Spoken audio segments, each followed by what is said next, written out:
Welcome to the Dynasty Dugout Show, a podcast covering all things minor league baseball. Get a front row seat to the action with everything you need to know about the future stars of Major League Baseball. And now, here's your host, Chris Clegg. It's the Dynasty Dugout Show, and today we're talking Major League Baseball's top catching prospects. It's a deep crop. Honestly, as long as I've been evaluating prospects, this is as deep as I remember it being. There's a ton of talent, and some will be ready this year, but there's a deep list of players that I want to get into and discuss today. So, as we dive in, we're going to talk about Major League Baseball's top catching prospects. Who are the sleepers? Who's going to break out this year? Who's going to make an impact at the Major League level? There are quite a few. So, let's dive in. Starting at the top, Samuel Basallo, the Baltimore Orioles. Basallo's interesting. Turned 20 years old at the end of last season, so he spent most of the year as a 19-year-old in Double-A. He did reach Triple-A at season's end. He held his own. I know the results weren't as good at Triple-A, but you look at the overall results for the season, and they were quite good. Factor in Basallo's age, he was working on catching, and considering that he put up good numbers despite that, I think the underline really stands out to me. Hits the ball incredibly hard. He ran a 9th percentile exit velocity of 107 miles an hour. So we know that the talent level is there to hit for big power. So internally, the Orioles love this guy. He's been untouchable for them for 2 straight off seasons now.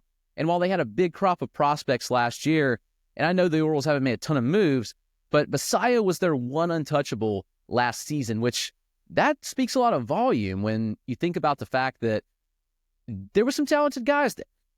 Now, Basallo's interesting because he's quite aggressive, and that hurts him at times. He chased it around a 32% clip, which is a little bit above average. It's a little higher than you like to see. But again, we are talking about a kid that was 19 years old, facing pretty quality pitching in Double-A and then Triple-A to end the year. I would like to see him be a bit more aggressive in the zone. So we talk about aggressiveness. He's aggressive on pitches out of the zone, but pitches in the zone, I would like to see that swing rate go up a bit. I think that's where Basallo could really benefit. But we know the power's there. I mean, he's got a fantastic frame. Does he stick behind the plate? I don't know. I think that's a good question. You know, last year he caught 56 games. He also DH'd 35 times, and he played first 32 times. Here's what I think happens. The Orioles have Adley Rutschman behind the plate. So I think the best case scenario for Basallo is that he catches Adley a couple days a week, so it gives Adley a couple days off. Adley can DH. Basallo plays him first, and he DHs some. There is a logjam of prospects there, and if we're honest, I don't expect Samuel Basallo to be up in 2025, unless it's the end of season. It's just a nice cup of coffee. But I do think this is a big development year. Basallo will spend the entire 2025 season at 20 years old, at least up until mid-August, and he's going to likely start the year in Triple-A. So if he holds his own, I don't see any reason why we can't see him get that cup of coffee and start the 2026 season in Baltimore. You know, behind the plate, I think he does some decent things. I think he's capable of catching a couple days a week, but Basallo's bat's the carrying tool. It's plus power. It's a solid field to hit.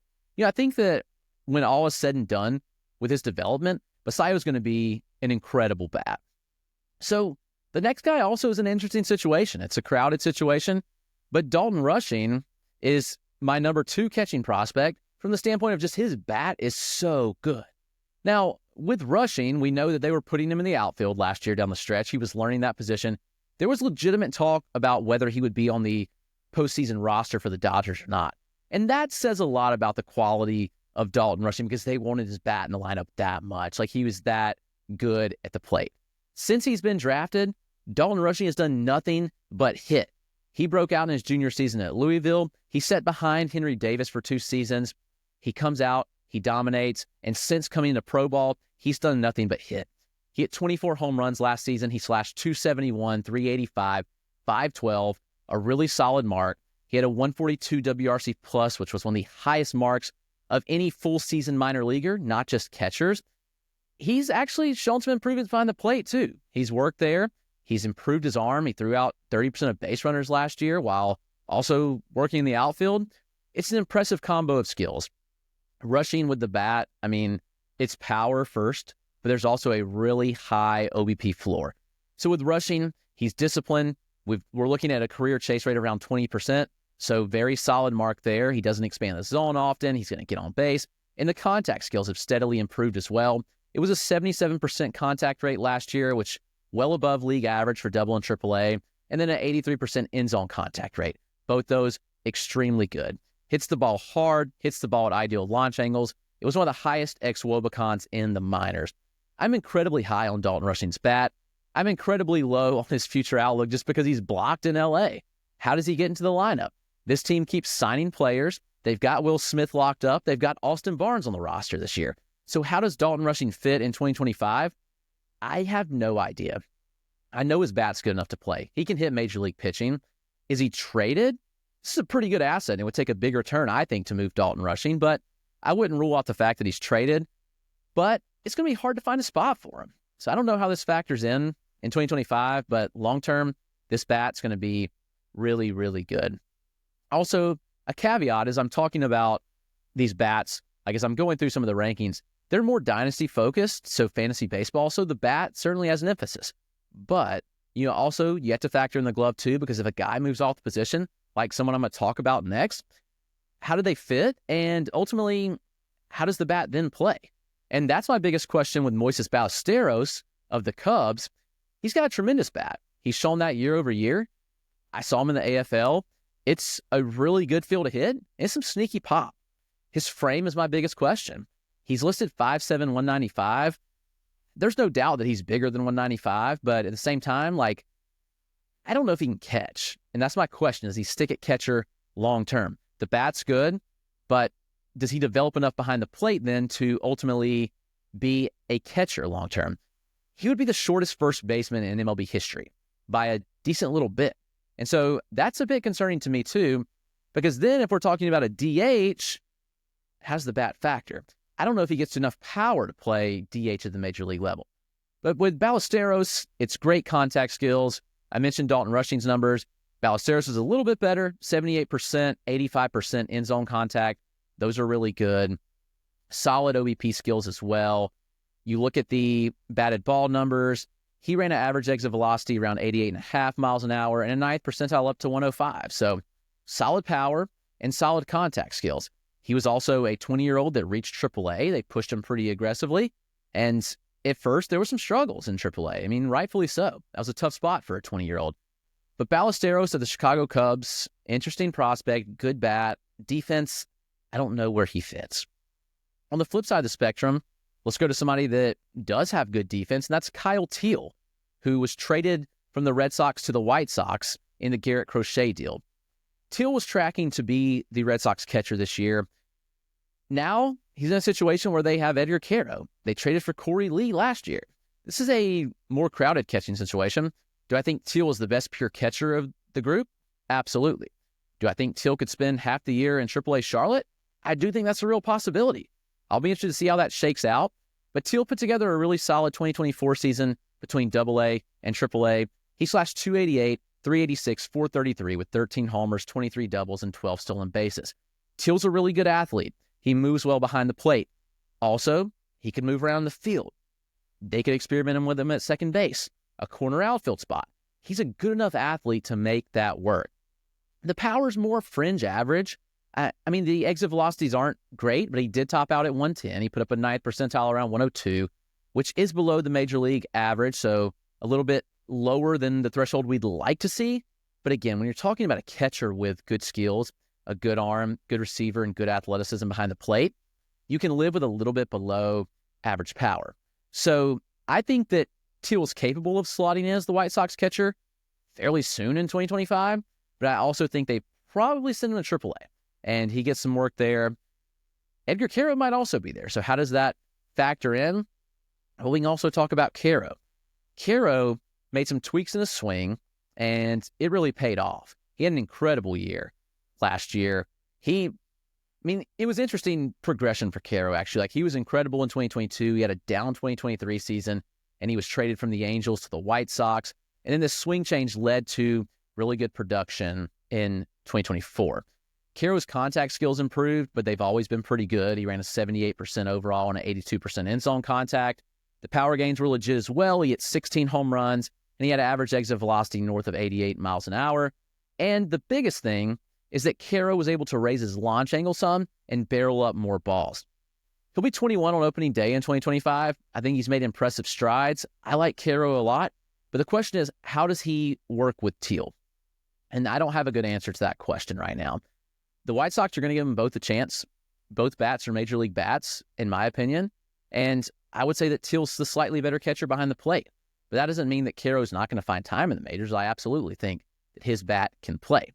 So it'll be fun to see how this shakes out. But Teel and Quero could make a really good duo for a long time. We've seen this route from several major league teams. Having two good catchers on your roster can be a huge benefit to the team. And we've seen successful teams make this work. So it's a real possibility that this is what happens. Another situation where there are multiple catchers, but there won't be this coming year, and that's the Detroit Tigers, who have two very stout hitting prospects in Thayron Liranzo and Josue Briseño. We'll go and put the caveat on it that Briseño is not catching anymore. He's a first base only prospect. He called to begin 2024. He had an injury. They moved him all to position completely. He grew substantially. He's up to 6'4", maybe 6'5". He is now a first base only prospect. So we won't talk about him here, but know that that bat's there. It's really good. And I think there had been some discussion about how would Briseño and Liranzo work. Liranzo is interesting because people had written off his glove pretty quick. A lot of people were kind of like, he's not going to catch. I'll tell you what, when I saw Thayron Liranzo in the AFL, I was highly impressed with him behind the plate. He's a bigger guy. He moves well. I mean, there's some blocking issues at times, but his transition from glove to arm to be able to throw guys out is incredible. I got some really good pop times on Thayron Liranzo of the Tigers, 1.8, 1.9 range. The arm is incredible. I'd say it's close to a 70 grade arm, and the way he transitioned was so smooth, very quick. He's going to be a catcher, I think. Refining the skills over the years, he was impressive. And as a switch hitter, the bat's really good too with Liranzo. There's big power from both sides of the plate.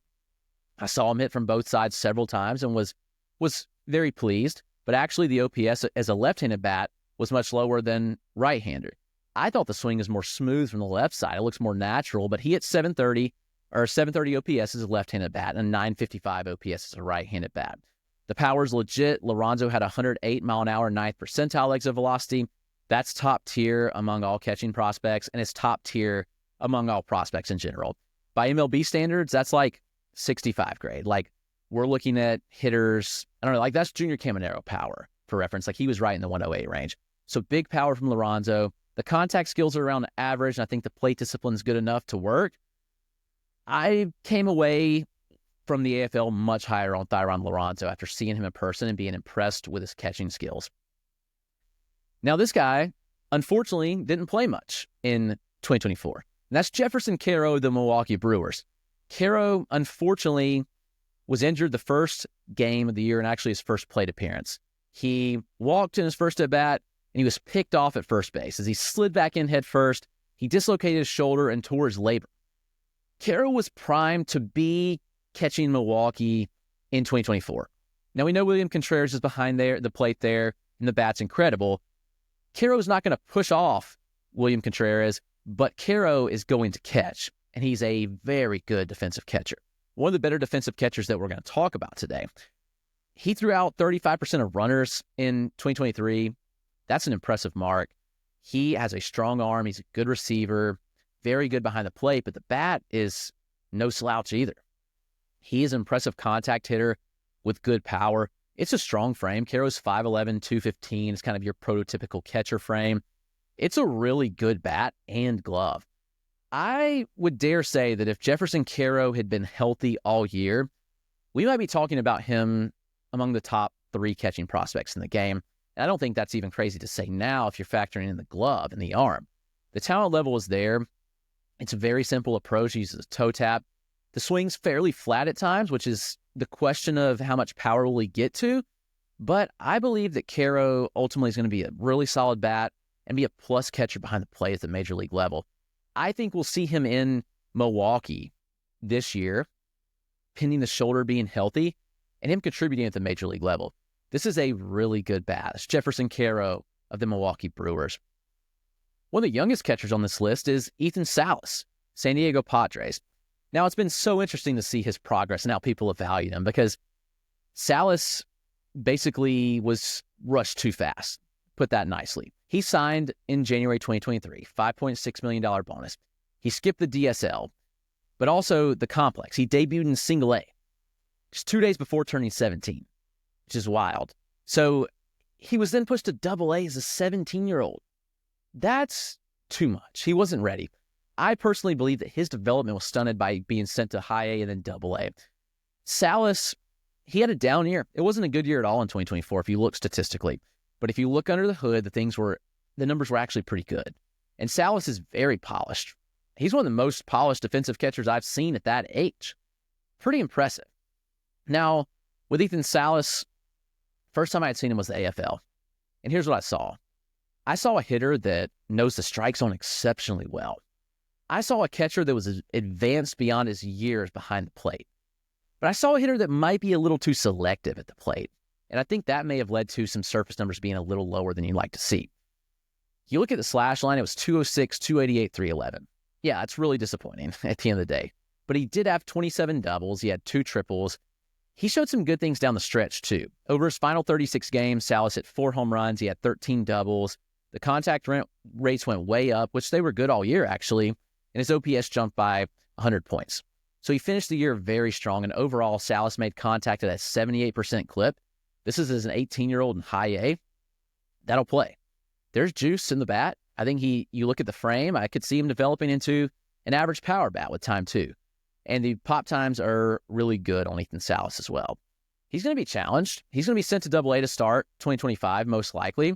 I actually say that's a positive thing for Salas because being in high A in the Midwest League in April and May is a horrible thing. The weather is terrible. And that could lead to another slow start and make it maybe even a bigger struggle on Salas. And then I'd say start him in the Texas League, and I think that's what's going to happen. He's going to start in the Texas League in Double A, and ultimately, hopefully be in the space to have his confidence and just roll right in. Does he spend all year there? Maybe. There's talk about him debuting in 2025. I think that'd be absolutely insane, to be honest with you. But I think that Salas is still really good. I think he's become hated on a little bit too much, and I think he's a little bit underrated at this point. So that's Ethan Salas of the San Diego Padres. Still a very good talent at the catcher position. This guy's also pretty young. I'm going to talk about next. That's Eduardo Tait, the Philadelphia Phillies. 17-year-old catcher last year in complex ball, goes to single A. He had an incredible season. I got to see him when I spent some time in Florida at the complex and in the Florida State League. This is an impressive bat, but it's also a decent arm behind the plate, decent glove. I was overall pretty impressed with Eduardo Tait. His numbers are off the charts. We talk about power. Talk about a 17-year-old. He hit a ball 112 miles an hour last year. He had 104 mile an hour 9th percentile exit velocity. Few 17-year-olds can do that with a wood bat. Now, the contact skills are fairly interesting, and Tait is very aggressive. He chased a 39% clip last year. Can that work as he moves up? Hard to say. But Eduardo Tait, I would expect, improves on that. The contact skills are strong in the zone, 85% in-zone contact. That's really good. Behind the plate, it's pretty good stuff. He showed a good arm for me. He threw out 33% of base runners.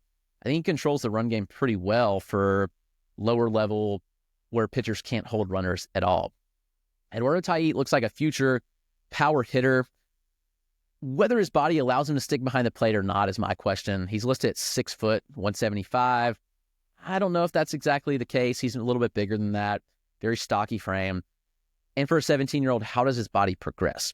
So if it progresses well, then there's certainly the chance that he could stick. But I wouldn't be shocked if he had to move off. Regardless, the bat's going to play. Eduardo Tait, Philadelphia Phillies. Let's talk a couple of catchers that should play in 2025. Both NL East guys, and that's Drake Baldwin with the Atlanta Braves and Agustin Ramirez, who was traded from the Yankees now to the Miami Marlins. Let's talk Baldwin. Baldwin has been a under-the-hood StatCast darling his entire pro career. If you know anything about minor league park factors, you know that the Braves stadiums play horrific until they get to AAA. And even in AAA, Gwinnett is more neutral than anything. Low A Augusta's bad. High A Rome's a bad place to hit. Double A Mississippi was a terrible place to hit. I know the Double A team is now moving to Columbus, so we'll have to see how those park factors play, but I'd say it's only up. Mississippi's one of the worst places to hit. And so on the surface, Drake Baldwin's numbers were never really that great, and people kind of didn't pay much attention to him. He's somebody that I saw a lot, just seeing Augusta and seeing Rome, and seeing the StatCast data. I was always impressed with Drake Baldwin. He showed out this year. He showed good contact skills, 81% overall contact rate's really good, 85% end zone, very solid, low chase rate of 23%. The power, extremely good. He had a 92-mile-an-hour average exit velocity and a 9th percentile of 106. That's good pop. Baldwin's progressed behind the plate. Travis d'Arnaud's gone. Sean Murphy's left, but Sean Murphy can't stay healthy. I know Chadwick Tromp's on the roster. I don't expect Drake Baldwin to break camp with the Braves, but I do expect Drake Baldwin to make major contributions in the Atlanta Braves lineup in some way. By midseason, I think he could be in the lineup 3-4 days a week. I wouldn't be shocked at all. So watch out for Drake Baldwin this year. That bat is potent. It's really good. Drake Baldwin of the Atlanta Braves. Agustin Ramirez, Miami Marlins. He was one of the hottest hitting prospects in all of baseball to begin the year last year. He was homering in basically like every other game. He ended up being part of the Jazz Chisholm trade, so he was moved over to Miami, and he settled in quite nicely in AAA in Jacksonville over the final month, as there were some bumps in the road when he was in AAA with the Yankees. But at the end of the day, Ramirez hit 25 home runs. He had 53 extra base hits, and he slashed 267, 358, 487. He struck out in 18% of plate appearances, 75% contact, 84% end zone, good walk rate, average chase rates, and there's legitimate power in the bat too. He had a 9th percentile exit velocity of 107, which is, very good. I mentioned some of the other guys like Liranzo with 108. Ramirez checks in at 107. Here's the problem. Ramirez is very capped because of his bat path. He hits a lot of balls on the ground, and I think he's going to have to make some tweaks to be able to get to velocity up in the zone. Fastballs up could hurt him given the swing path. Struggles with some breaking balls as well in AAA. I'm curious how this shakes out, but so far with what we've seen from Ramirez, it's really good pop, and it's respectable enough contact skills to work. So Agustin Ramirez is going to play. I mean, there's openings. He could easily slot in at catcher. He could easily slot in at first base for the Marlins. There's openings. He could even DH. I don't know how it shakes out, but I wouldn't be shocked if Ramirez gets 400 plate appearances in Miami this year. Watch out for him. I'll be kind of curious if, there's some swing tweaks this offseason. It'll be something I'm watching for in spring training, because that's the biggest deterrent right now for me with Ramirez is the flat path and the inability to get to high fastballs. So the adjustability with the barrel will be big for Ramirez, and if he can do that, it could pay off in a really big way. There's a trio of Royals catching prospects that I really like. I've seen them all. I'm very intrigued by what they have going on here. They all stick at catcher. I don't know, but I'd give the best probabilities of sticking behind the dish to Blake Mitchell. Mitchell was a top 10 overall pick. He was selected 8th overall in 2023. People kind of lost their mind because the Royals passed on Kyle Teel for the prep catcher in Mitchell. Prep catching track records aren't good. And at the end of the day, Mitchell came out in 2024. He surprised me. I sit on Columbia a lot. I live in South Carolina, so I see the single A team all the time. He was very good. The bat got better all year. Strikeout rate trended downward. The contact rates went up all year. There's potent power in the bat. He had a 105 9th percentile exit velocity at 19 years old. That's really good juice. He gets the ball in the air with ease. It was a 66% air rate, which is very high. He's athletic. He moves well. He steals bases. He's got a cannon behind the plate. There were some accuracy issues with Blake Mitchell at times, but there's a couple factors that are going on here. One is the fatigue. The accuracy got worse throughout the year. There's the fatigue of a long season for the first year in pro ball. And it's also, honestly, the Royals single-A pitchers were terrible at holding runners on base. They were getting good jumps. Mitchell had to be extremely quick, and it led to some inaccuracy. The pop times on Mitchell I got were really good. I think he's going to be fine behind the dish. I'm excited to see what he does in 2025, but I like the bat and the glove. Now, Carter Jensen of the Royals has probably a better bat than glove, But I do think Jensen's shown some improvements behind the plate as well as time has progressed. Jensen's bat's spectacular. He fully broke out in 2024, hit 18 home runs, showed athleticism, stole 17 bases. He also put up a really solid 259, 359, 450 slash. Very low chase rates for Carter Jensen, high OBPs, gets the ball in the air extremely often. He pulls the ball well, good juice in the bat. I mean, we're talking his average exit velocity that jumped to 92 miles an hour. That's strong. He had a 105 ninth percentile and a 115 max. It's crazy power for Jensen. And if the glove, it works and he's able to stick behind the plate, then this is going to be a very potent MLB catcher with a really good bat. The biggest question I have is Ramon Ramirez of the Royals. Does he stick behind the plate? His bat I might like the most. Talking to somebody that was 18 years old at the complex that had come off a really good DSL season. People question, was it just the DSL? How would it play at the complex? And it played. Ramon Ramirez put up an 87% in-zone contact rate. He had a 26% chase rate, which was really good. He put up really good power numbers. They were Carter Jensen-esque power, 105 90th, but at 18 years old. He had a 111 max. Very strong. The power comes easily, quick hands, powerful frame, powerful stroke, adjustability in the box too. There's no doubt that this bat will play. More of the question is, can Ramirez stick behind the dish? And if he does, then it's a spectacular bat. The other question is, if he moves off, where does he play? It might have to be a DH, which then puts a lot of pressure on the bat. But I do love some Ramon Ramirez, and this bat is spectacular. He'll be in single A. I'll get a lot of looks at him this year. So I'm really excited to see what Ramon Ramirez can do in 2025. Let me talk to you about the most underrated catching prospect in minor leagues. It's with the St. Louis Cardinals. I mean, they've got a lot of catchers in the system, but I believe that Jimmy Crooks, St. Louis Cardinals catching prospect, is as underrated as they come. He put up spectacular numbers and gets no recognition. Yeah, he played just half a season in 2024, but in that half a season, he slashed 321, 410, 498 with 11 home runs. Not only that, but Jimmy Crooks showed exceptional skills behind the plate. He showed exceptional power and good contact and approach. Look at the contact numbers for Jimmy Crooks. 73% overall contact rate. He had an 81% in-zone contact rate. Those will play. He had a 25% chase rate. That's good. He's going to walk at a serviceable clip. He picks up pitches well, but the batted ball data is crazy. 107 mile an hour ninth percentile with the lead launch angles. Like, we're talking like Dalton Rushing-esque quality of contact with Jimmy Crooks. So really, really good stuff with Crooks. I think Crooks might be the biggest sleeper on this list. He's one that should get more recognition. I think he's going to begin the year in AAA and be in the majors at some point in 2025. It's a polished catcher behind the plate, too.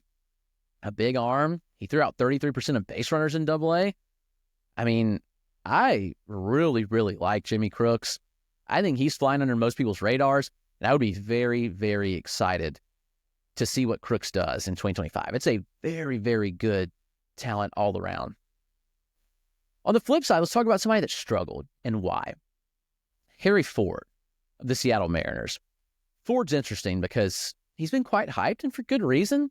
12th overall selection in the 2021 draft. This is a super athlete in Harry Ford. He moves exceptionally well.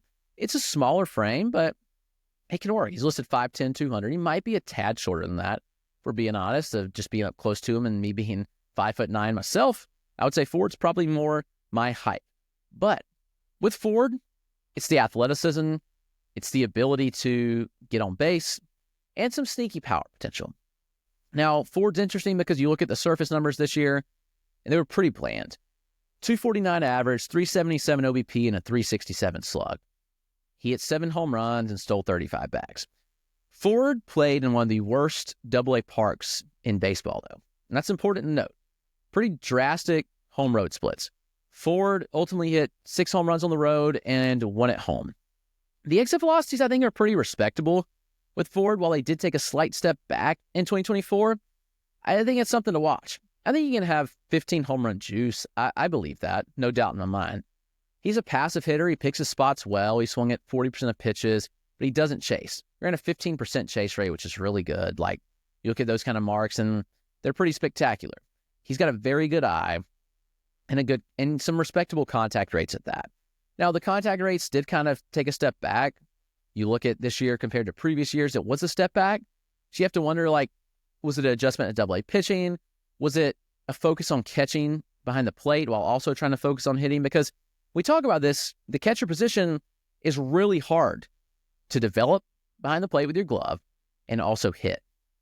So Ford's interesting. Ford's got a cannon of an arm. There's no doubt about that. He showed some major struggles against fastballs, though. Fastballs that were 94 plus, Ford was bad. I mean, he showed major swing and miss issues. It was around a 60% contact rate, if I'm not mistaken. Don't have it on in front of me. And he hit like a $190, I think, against fastballs. It may have been lower than that. I think it may have been, I'll have to pull up the exact numbers. So Ford really struggled with high velocity. Can he get back to where he needs to be? Can he pick up and make contact on the breaking balls? He is picking up on the breaking balls. Making contact there, I think, is something to at least note and be wary of. So Harry Ford could bounce back in a big way in 2025. I hope they assign him to AAA and not AA, just from the standpoint of that better park. And there's some drastic splits. It's about 100 OPS difference home and road there. 2024 draftee, Walker Janek of the Houston Astros. Janek is somebody I got to see when he was with Asheville. It's a pretty strong bat. He does chase at a high clip. He's aggressive, but he kind of makes up for it with his end-zone contact. There's some sneaky juice there, but Janek has very strong skills behind the plate. He's definitely a glove-first catcher with a good bat, but good pop times. I got a 183 pop on him in one of the caught stealings that he had. In college, he put up some really good exit velocities, and they did take a bit of a step back in pro ball, but I do still believe in the bat with Walker Janek, so keep an eye on Janek. I think he could play very well and move fast through the system. He is the Houston Astros catcher of the future. A couple other quick names I want to hit on before we get out of here. One is Rafael Flores, New York Yankees. Why was Agustin Ramirez traded? Well, they've got a lot of talent in the system at catcher, and Rafael Flores is one of those guys. This is an impressive profile, in my opinion. Split time between high A, double A last year. He hit 279, 379, 495, 21 home runs, and 31 doubles. Spectacular season on the surface, but you're looking at spectacular power, too. Flores had a 93.5 mile an hour average EV. For reference, some of the best power hitters in the minors, like Spencer Jones and Xavier Isaac, were around 94. So Flores was right there with him. He had a 115 max and a 108 90th percentile exit velocity.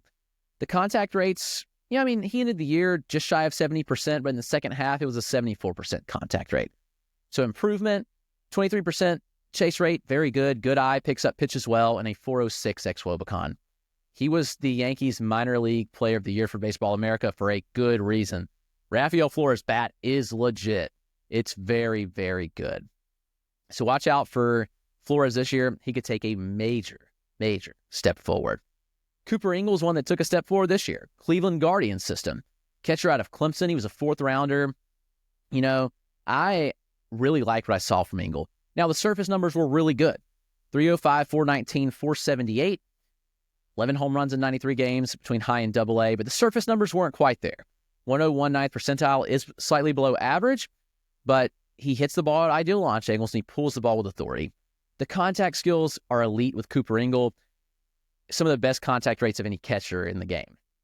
87% overall contact, 90% in zone with a sub 20% chase rate. The contact and plate discipline skills are plus. Even if the power's below average, Cooper Ingles is going to get to game power because he lifts the ball and he gets to the pull side often. He won't wind up on top 100 list most likely, but this is a interesting profile for the Guardians that I really like. I want to talk about one of the biggest draft sleepers of 2024. That's Josh Caron of the Seattle Mariners. He's somebody, as I've watched him more and more and looked at the data more and more, I've just pushed him up. Josh Caron. Wow. He had one of the best seasons statistically from a statcast standpoint of any college hitter in the last 3-4 years. That includes some first-round catchers. Caron went in the fourth round. He was one of the younger college players taken, turned 21 on August 3rd. He had an impressive season. 16 home runs at Nebraska, 32 extra base hits in 60 games with a 308, 388, 579 slash.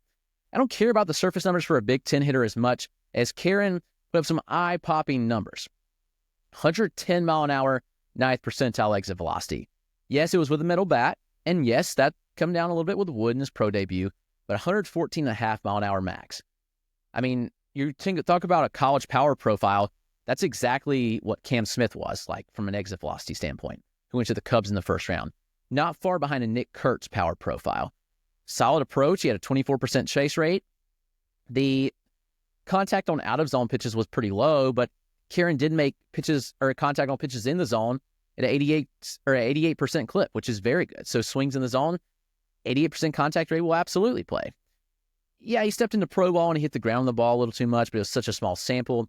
I'm not putting a lot of stock into it, but this will begin to come out more, and I'm going to push this more on social media after my FYPD on the kid, Josh Karen. He's a spectacular bat, and he's good enough to stick behind the plate for the Seattle Mariners. They may have got a 4th-round steal.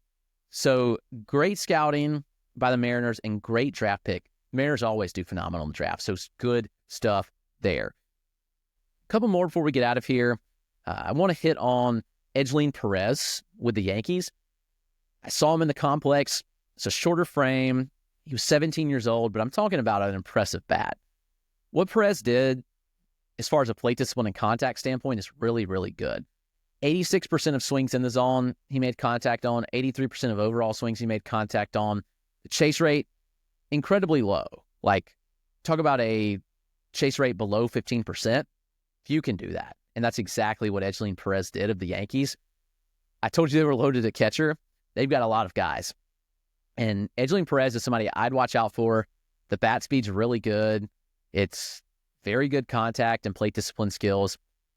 That's the name to know for 2025. Edgar Perez, New York Yankees.